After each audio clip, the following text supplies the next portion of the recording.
Hello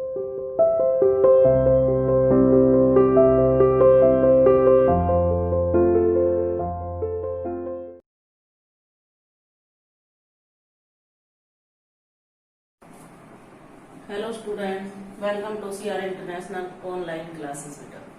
बेटा आज हम कक्षा 9वीं में हिंदी विषय में समास पढ़ेंगे, जो हम कल स्टार्ट कर चुके थे। कल की क्लास में हमने समास शुरू कर दिए थे, तो आज हम उसी को आगे कंटिन्यू करते हैं। तो बेटा कल हमने पढ़ा था समास किसे कहते हैं, समास के समस्त पद किसे कहते हैं, समास में कितने पद होते हैं, ठीक है, समास विग्रह किसे कहते हैं और समास के कितने भेद होते हैं। तो हम आज समास के भेद पढ़ेंगे आगे। तो हेडिंग डालेंगे समास के भेद, ठीक है। तो हम कल एक पढ़ चुके थे, कौन सा, तत्पुरुष समास। ये हमने पढ़ लिया है, इसके उपभेद भी पढ़ लिए हमने, समास के उपभेद ये भी पढ़ चुके हैं हम, 6 होते हैं, ठीक है। आज हम दूसरा समास पढ़ेंगे। दूसरा क्या है हमारा, दूसरा समास होगा कर्मधारय समास। आज जो हम पढ़ने जा रहे हैं वो हमारा कर्मधारय समास होगा। कर्मधारय समास में क्या होता है,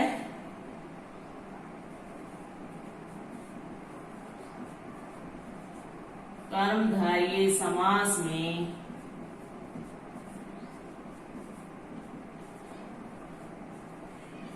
पहला यानी पूर्व पद विशेषण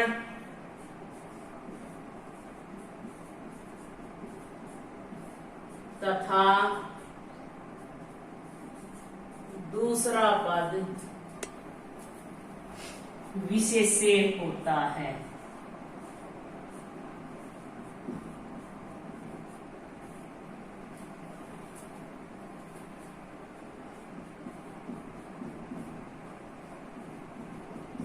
ठीक है, या फिर एक पद उपमान और दूसरा पद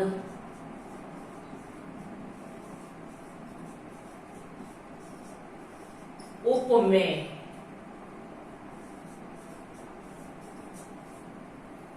होता है।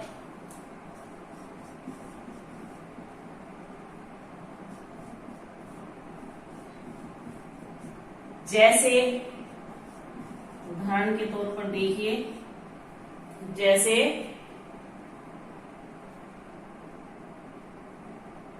महात्मा, ये क्या है हमारा समस्त पद,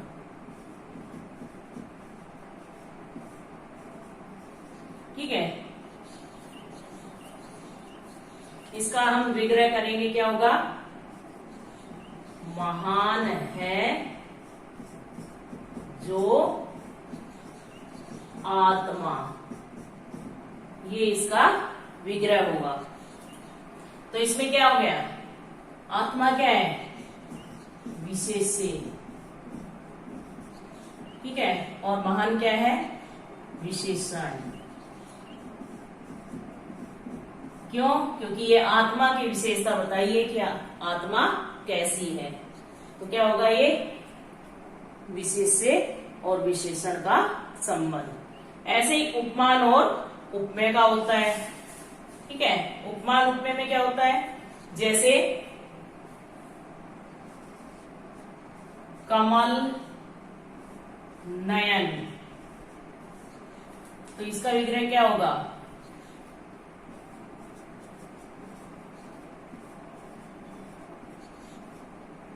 कमल के समान नयन।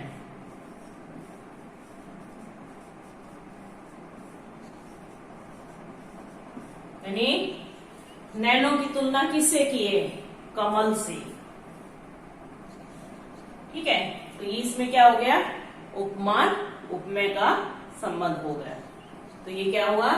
कर्मधारय समास का उदाहरण। ठीक है, बहुत से ऐसे उदाहरण होते हैं जैसे घनश्याम,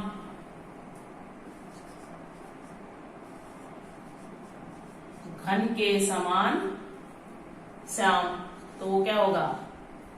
घनश्याम, क्योंकि तुलना की है। घन यानी बादल।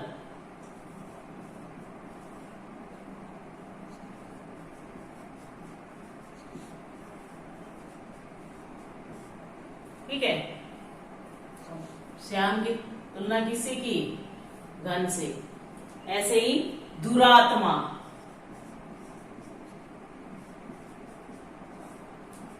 ये तो था महात्मा, महान है जो आत्मा। दुरात्मा, दुर का मतलब होता है बुरा, तो क्या होगा? बुरी है जो आत्मा।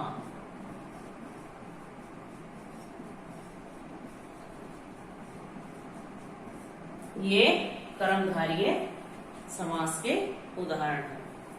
ठीक है बेटा, पहला हमने पढ़ा तत्पुरुष और दूसरा पढ़ लिया हमने कर्मधारय समास। इसमें क्या होगा? इस समास में पहला पद विशेषण तथा दूसरा पद विशेषण होता है, या फिर एक पद उपमान और दूसरा पद उपमेय होता है, जैसे ये आपके आगे उदाहरण बताए हुए हैं। इसके बाद हम जो अगला पढ़ेंगे, ये समझ आ गया होगा सबको। ठीक है, एक बार अपनी किताब में पढ़ के देखना और जो कुछ समझना है वो पूछ लेना। अब अगला जो हम तीसरा पढ़ेंगे, नंबर 3, क्या पढ़ेंगे? देवगु समास। अगला क्या पढ़ेंगे हम? देवगु समास। इसमें क्या होता है? इसमें क्या होता है कि पूर्व पद संख्यावाची विशेषण होता है। यानी देवगु समास में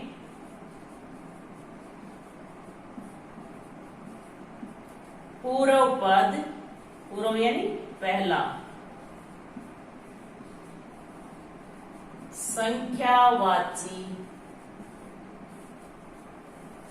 विशेषण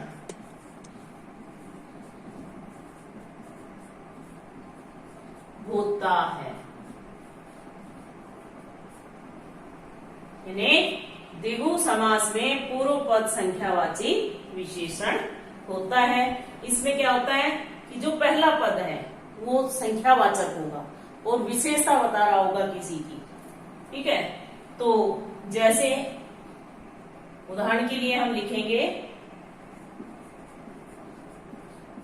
त्रिलोक। अब जो ये हमारा पूर्व पद है, क्या है ये? त्रिक, ये क्या है? पूर्व पद। और जो हमारा लोक बच गया, ये क्या है? हमारा उत्तर पद। लोक का मतलब होता है संसार। इसका हम विग्रह करेंगे तो क्या करेंगे? या तो समूह बताएंगे या फिर समाहार। यानी द्विगु समास में क्या होता है कि पूर्व पद संख्यावाची विशेषण होता है और किसी समूह विशेष की ओर इशारा करता है। तो त्रिलोक में क्या होगा? विग्रह करेंगे तो क्या हो जाएगा? तीन लोकों का समाहार। या तो हम लिखेंगे समाहार या फिर समूह, या तो लिखेंगे समाहार या फिर क्या लिखेंगे? समूह। ठीक है,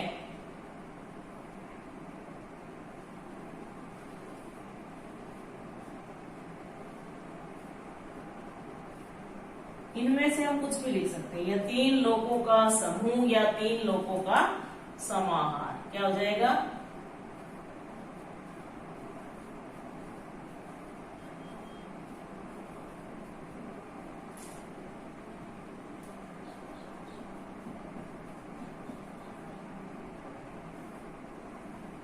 ऐसे ही पंचवटी,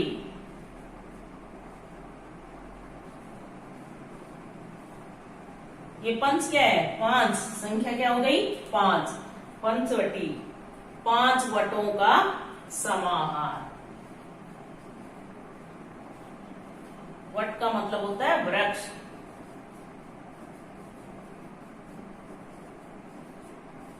ठीक है, तो ये वृक्षों की विशेषता बताई, जो संख्यावाचक विशेषण आपने पढ़ा होगा। ठीक है, ये वही है। वटों की संख्या बताइए कितने हैं? 5 हैं। यहाँ लोगों की संख्या बताइए कितने हैं? 3 हैं। ठीक है, ऐसे ही शताब्दी, पंजाब,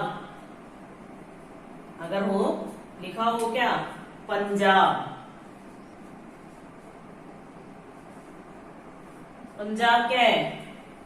आप का मतलब होता है नदी। ठीक है, तो 5 आबों का समाहार, यानी 5 नदियों का समाहार या 5 नदियों का समूह। ठीक है, वो क्या हो जाएगा? पंजाब। अगर आपके सामने विग्रह आता है तो उसका आप क्या बना देंगे? समस्त पद बना देंगे पंजाब। लिखा आता है 5 आबों का समाहार, तो उसका आप क्या करेंगे? विग्रह जो आएगा उसका आप समस्त पद बना देंगे। ठीक है, इसके बाद अगला हमारा जो समास होगा वो क्या होगा? द्वंद्व समास। चौथा हमारा, ये मैं इरेज कर देती हूँ। चौथा हमारा जो समास होगा वो क्या होगा? द्वंद्व समास। यानी द्वंद्व समास में क्या होता है कि दोनों ही पद प्रधान होते हैं। तो हमने दूसरा क्या पढ़ा? कर्मधारय।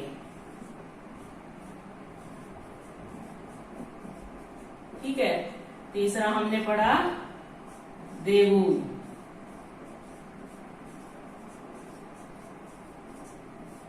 और अब हम चौथा पढ़ने जा रहे हैं द्वंद्व।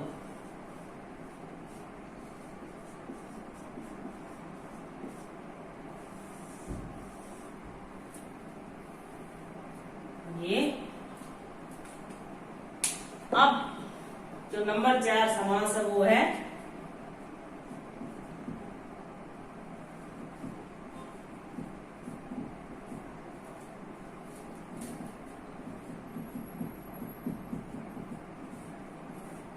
इसमें क्या होता है?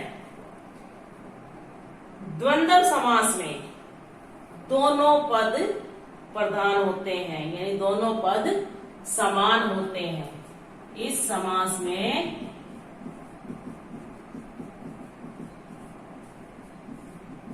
दोनों पद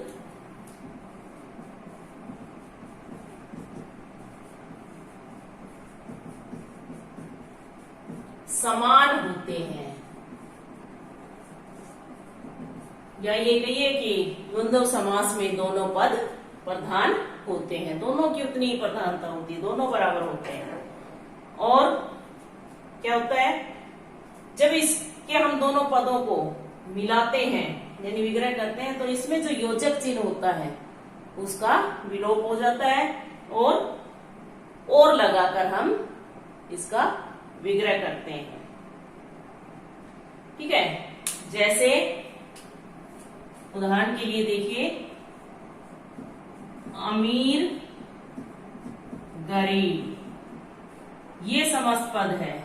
इसका विग्रह करेंगे अमीर और गरीब, ये इसका विग्रह होगा। ऐसे ही लाभ हानि, तो क्या हो जाएगा? लाभ और हानि। ऐसे ही सारे होंगे। जो हमारा ये योजक चिन्ह है इसको हटा देते हैं हम, इनकी जगह इसकी जगह क्या कर देते हैं? विग्रह करते समय और लगा देते हैं तो वो क्या होगा, सबसे आसान है द्वंद्व समास में दोनों पद प्रधान होते हैं, दोनों पद समान होते हैं, विग्रह करते वक्त योजक चिन्ह को हटाकर और का प्रयोग कर लेते हैं। ठीक है, तो कुछ कोई दिक्कत हो इन चार समास में, आपको अगर समझ ना आया हो कुछ तो वो आप मेरे को बता देना व्हाट्सएप पे या कॉल करके। ठीक है, लिख के भेज देना, मैं आपको सोल्व करके या फिर वीडियो में समझाकर दोबारा से बता दूंगी, लेकिन करना जरूर है। ठीक है, और अब आपके जो पेपर होने वाले हैं तो 24 तारीख का आपका हिंदी का पेपर होगा। तो पिछला पेपर हमने व्याकरण में से लिया था, अब अगला पेपर हम रीडर में से लेंगे, गद्य भाग में से। ठीक है, तो वो सिलेबस मैं कल आपको भेज दूंगी। 24 तारीख को आपका पेपर होगा, उसमें आपने अच्छे से पेपर अटेंड करना है। ठीक है बेटा, ओके, धन्यवाद।